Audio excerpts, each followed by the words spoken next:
manakala terjadi perselisihan pilihan antara kita dengan orang tua, ada beberapa hal yang harus kita tempuh. Pertama, dialog. Kalau orang tua mengatakan A, saya mengatakan B, saya berupaya, tidak ada masalah. Itu sah dalam agama. Memuaskan orang tua saya, meyakinkan mereka bahwa pilihan yang saya ini ada alasannya dan saya berharap orang tua mendukung. Boleh. Mau urusan pasangan, urusan kuliah, urusan belajar, itu boleh kayak begitu. Bagaimana responnya tiba-tiba ketika orang tua, dua tanda petik, ngotot dengan pilihannya? Kalau boleh saya saran, ketika Anda berhadapan dengan pilihan kayak begitu, niatkan apa yang sudah Anda tempuh itu sebagai birrul walidain. Sebagai bentuk bakti sama orang tua.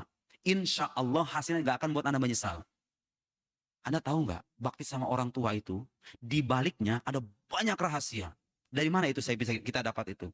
Wa qadha rabbuka alla ta'budu illa iyyah wa bil walidaini ihsana. Lihat, Allah menyandingkan ibadah kepada Allah. Allah telah menetapkan janganlah kalian menyembah kecuali Dia. Lihat, menyembah Allah disandingkan dengan berbakti sama orang tua. Kebayang nggak sama antum? Kebayang nggak? Mulianya kayak apa itu? Bakti sama orang tua. Makanya kalau terjadi pilihan hidup, terlanjur nih. Mengikuti orang tua, niatkan, nawaitu, niatnya berbakti sama orang tua, membahagiakan orang tua. Paham nggak maksud saya? Kalau udah terlanjur, kalau belum masih bisa dialog. Masih bisa terjadi interaksi. Tapi kan nggak semua orang tua bisa diajak dialog gitu ya. Oke, itu satu. Kemudian sekarang Mas belajar agama itu nggak hanya terbatas di pondok pesantren. Asalkan Anda punya sumber yang jelas. Nih, saya kasih tips bagi anak-anak yang pelajar umum, pengen tahu belajar agama dengan cara yang benar. Cari guru yang rekam jejaknya jelas. Belajarnya di mana, keahliannya apa. Ya, nih penting nih. Nyari ustadz jangan cuma sebatas terkenal suka humor. Jangan. Agama itu menyangkut diri Anda sekarang dan nanti.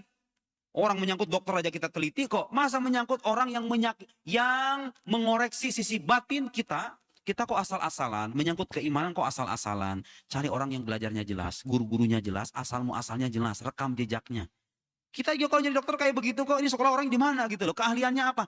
Tanya keahliannya. Lihat bukti keahliannya apa. Lihat kesaksian orang-orang yang ahli dalam bidangnya kepada orang ini. Ahli apa bukan? Kiai beneran apa enggak? Ustadz beneran apa ustadz gadungan gitu loh. Cari itu. Kemudian apa? Masyhur bis salah. Orang ini dikenal saleh, taat beragama. Bukan orang fasik. Kalau pengen nyari guru agama, cari guru agama yang benar-benar mengamalkan agama. Ya kan?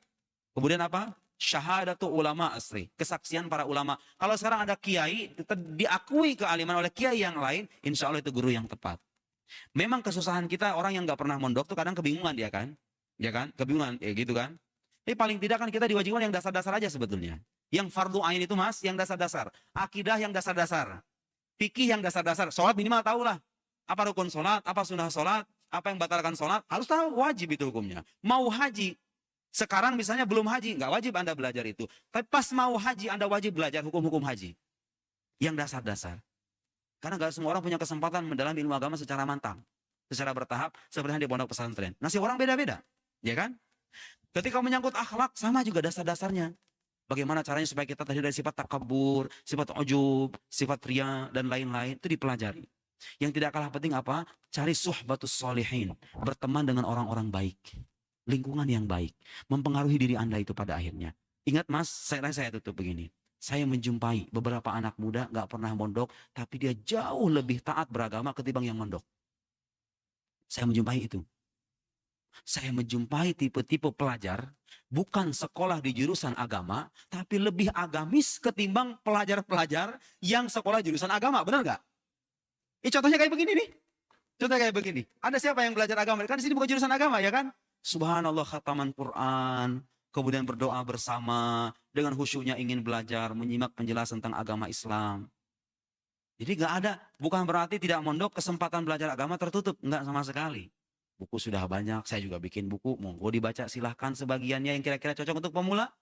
Barangkali ada ustadz lain yang jauh keilmuannya lebih alim, silahkan dibaca. Cari orang, lihat, saya biasa begitu tuh. Kalau ada penulis baru nih, orang ngomong agama tapi baru nih, baru kelihatan nih. Saya cek di Google, di mana orang ini belajar.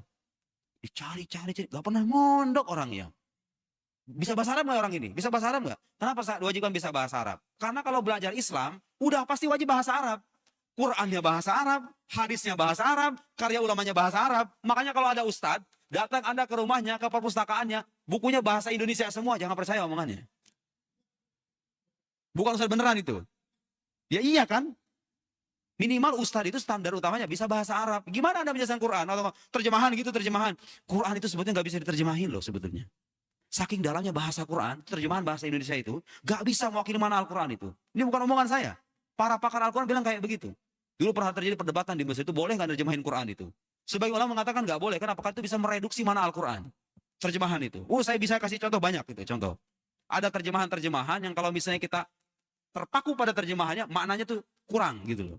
Itu Quran tuh. Ustadz itu harus paham bahasa. Ustadz beneran loh ya. Paham bahasa Arab, paham kaidah keilmuan, paham dasar-dasar akidah, paham dasar-dasar fikih, baru bicara Islam. Gak pernah mondok, gak bisa bahasa Arab, nyerocos ke sana kemari, mohon maaf gitu. Terjadi kan? Terjadi dalam kehidupan kita kan? Inilah agama, inilah begini, inilah begitu. Itu mirip mas, kayak saya ngomong biologi, gak pernah belajar biologi, gak pernah kuliah di fakultas biologi, tapi nyerocos bicara tentang biologi gitu loh. Mana? Background kehidupan Anda itu mana? Wajar dong orang pertanyakan penjelasan saya ya enggak?